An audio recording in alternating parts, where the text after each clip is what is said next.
Very quick pathway, and I think it's a danger for all of us right through the country.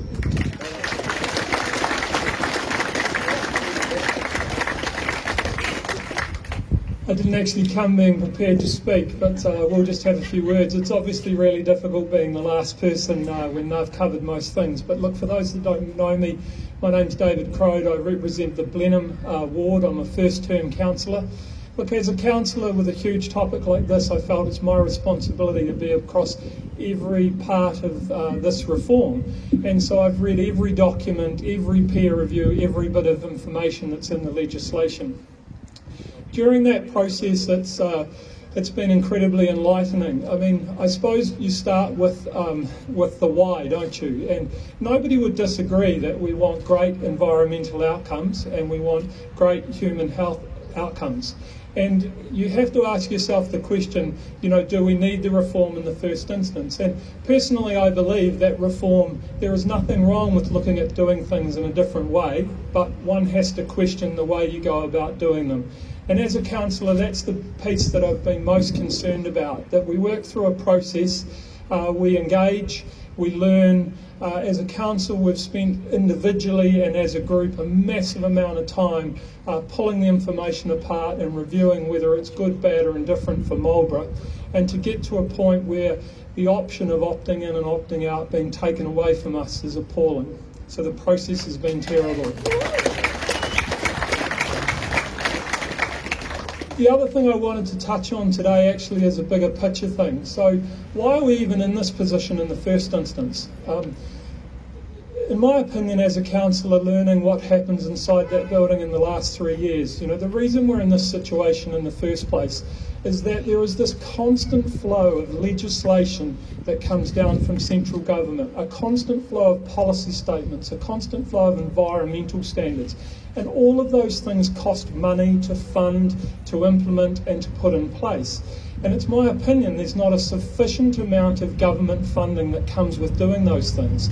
The result of that is that basically when decisions get made inside council, things have to be trimmed, things have to be managed from a rate increase point of view. So, you know, I'm not blaming previous councils, but without a doubt things get deferred and they get pushed back.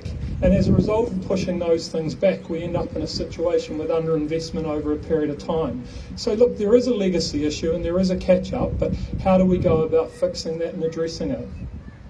So the last thing I wanted to say was, aligned to this reform that's happening currently, you'll be aware that there's the Future for Local Government review happening, because there's a massive concern, isn't there, if you take 3 waters out of councils, what are councils left doing and what costs will be left sitting inside those councils, basically stranded costs. As the taxpayer union chap mentioned, you know, do we expect that your water bill and the council rates bill is going to add up to what you pay now, or do we think it's going to be more or less? And that's a huge concern. One of the statistics that came out when we were working through our Future for Local Government information is that of all the taxpayer and ratepayer money collected across New Zealand, 91% of it is tax and 9% of it is rates.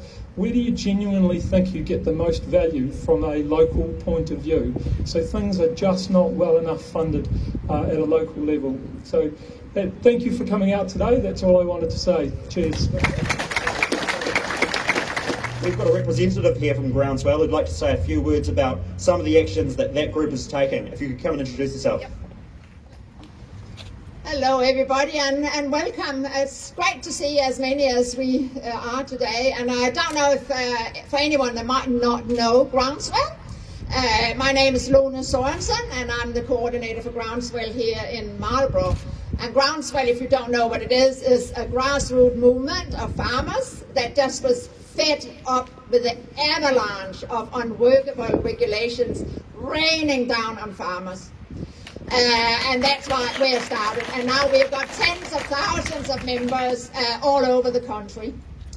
I would like to thank the councillors and the mayor. Isn't it great that they finally have stood up and actually said where they stand? I'm so happy about that. You know, the last demonstration we had here, we couldn't set eyes on anyone. let her know what they actually thought. So I think that is just wonderful, and we have to congratulate them for actually standing up finally. So anyway, Groundswell supports the Stop the Three Water movement, and as Louis is saying, has been working together with the Taxpayers Union and trying to spread the word and get people to actually stand up and take note of what is actually going to come on them as a ton of breakers, as what I think is going to happen, and we are going to be just again taxed out of oblivion, just about. So yeah, we also got a wee bit of a problem with the local, what is it called again? I have to look at my notes here. The local government in New Zealand. Groundswell has actually been encouraging councillors. We have sent submissions to councillors and all sorts of things, and we have encouraging councillors to get away from that local government in New Zealand. It cost $4 million to run, and they have actually signed a pledge with the government to not say anything negative about Three Waters. Is that democracy? Excuse me. As far as I can see, that ain't democracy. And I think that's one of the big issues I've got with this, and Groundswell has got with this, as the councillors and the mayor were saying. It came out as a voluntary option. As soon as they realised, hey, hang on a minute, the councillors are not going to opt in voluntary, what happened? They mandated the damn thing, and that is not democracy. And as been pointed out, our forefathers, they have fought for democracy in this country and in many other countries. And I think we need to keep fighting for democracy, come hell and high water, as far as I'm concerned. So anyway, all I can say more than that is that just keep putting the pressure on. The more pressure we keep putting on, sometimes it might seem as it's not worthwhile. And I know we have had thousands of people here for Groundswell demonstrations, and some of those people are tired and fatigued and can't see that much is changing. But if good people don't stand up for evil things happening, evil succeeds, and that's not what we want, is it really?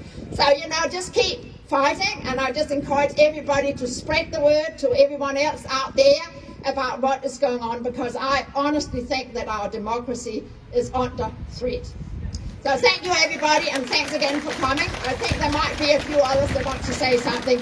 I might just, before I forget it again, I always forget this one point, is to thank Lincoln, he's hiding down there, for putting up the speakers and the microphone. Without him, we couldn't do this. So thank you, Lincoln. Should we give him a hand? And I don't know, I had heard some rumours that there would be somebody here from Federated Farmers that wanted to say something, because Federated Farmers have been scraping and digging in the ground too, not really knowing where they were standing on a lot of issues. But I think they have finally actually come out and support their no to Three Waters thingy. So that is great for, it's good to say for Fed Farmers. But are there anyone here from Federated Farmers that want to stand up and say something? There's a guy down here. Let's give him a hand.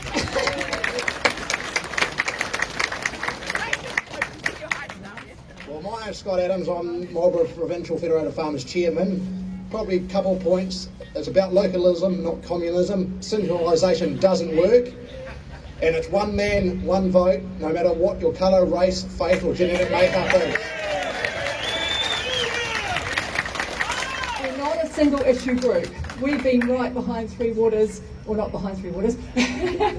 We've been right onto Three Waters from the start, because we're actually a group that's about, it is a single issue, but it's actually about the collective choice that humanity's making at this time, really, about whether we're going to have countries having their national sovereignty and autonomy of decision making, or are we going to be governed by big business? Now, I wasn't going to get into the BlackRock thing, but for example, they own a lot of the world's media. They're the major shareholder of Pfizer. And, just join some dots. And it's really about preserving democracy. It's not about, division or co-governance or anything like that. And we are right behind. We've been sending things out in our mailing list, and our philosophy and our moving forward from the time of the mandates is no more mandates, and it's also rebuild free. So we're working on a community level. Voices, local groups are joining together and making community gardens and resilience projects, communication projects, just linking together and getting to know each other's neighbours, getting to know our neighbours so we can have resilience if suddenly the system decides not to serve us. Because systems really only exist to serve the people. When we start serving the system, what are we? We're cogs in it. And they'll shadow that. They'll use smoke and mirrors to cover that. But the systems that we have should be autonomously, actually designed and derived to serve us as the people, as the tangata whenua. All of us as the tangata whenua. Thank you.